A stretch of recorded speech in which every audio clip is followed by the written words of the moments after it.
નકર અત્યારે તો માણા બોલે બીજું બહુ જ છે. રાજકોટ વાળા હોશિયાર કર્યો. તો મનની કપડતા, મનનો મેલ, આ કપટ છે.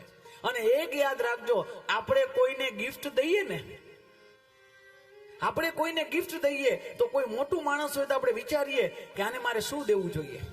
એવું નથી કે બહુ સંપત્તિ વાળી વસ્તુ દઈ, પણ આપણે બહુ વિચારીને એવું દઈએ કે જે એની પાસે ન હોય.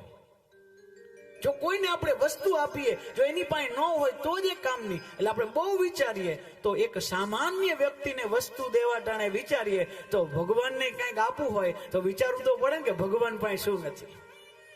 એક ભગતે ભગવાનને કીધું કે મારે તમને ગિફ્ટ આપવું છે. તો ભગવાન કે દે મને, કઈ વાંધો નહીં, હું તો બધું સ્વીકાર કરું. શું આપીશ? તો કે મારે મારું મન આપવું છે. તો રામજી કે તારે મન દેવું છે, શું કામ? તો કે ભગવાન તમારી પાસે મન નથી, તમારી પાસે મન નથી. તો ભગવાન કે મારી પાસે બધું છે, મન નથી. તને કેમ ખબર પડી કે મારી પાસે મન નથી? ત્યારે ભગતે કીધું કે તમારા સમાચારમાં આવ્યું હતું કે ભગવાન પાસે મન નથી. કેમ? કયું મન નથી ભગવાન પાસે? જ્યારે હનુમાનજીને રામજી સંદેશો લઈને મોકલે છે સીતા માતા પાસે, અને સીતા માતાને કહે છે કે હનુમાનજી કે રામજીનો સંદેશો તમને સંભળાવું છું. તત્વ પ્રેમ કર મમ અરુ તોરા, ધનત પ્રિયા એક મન મોરા. રામજી સીતાજીને કહે છે તત્વ પ્રેમ, હે સીતે, હે સીતા, તારો ને મારો તાત્વિક પ્રેમ, તારો અને મારો તાત્વિક પ્રેમ એ કેવલ મારું મન જાણે છે. પણ સમય તો કેવો છે કે મારું મન પણ મારી પાસે નથી, મારું મન પણ તારી પાસે છે.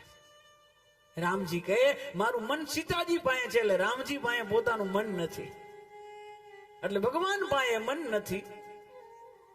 એટલે ભગતે કીધું કે હું મારે તમને મન ગિફ્ટમાં આપવું છે, મન દેવું છે. એનાથી બે વસ્તુ થાય કે મારું મન છે પણ મારું મન કાબુમાં નથી, મારા મનના ઠેકાણા નથી, અને તમારી પાસે મન નથી. મારું મન તમને અર્પણ કરી દઉં એટલે મારું કામ થઈ જાય ને તમારું થઈ જાય.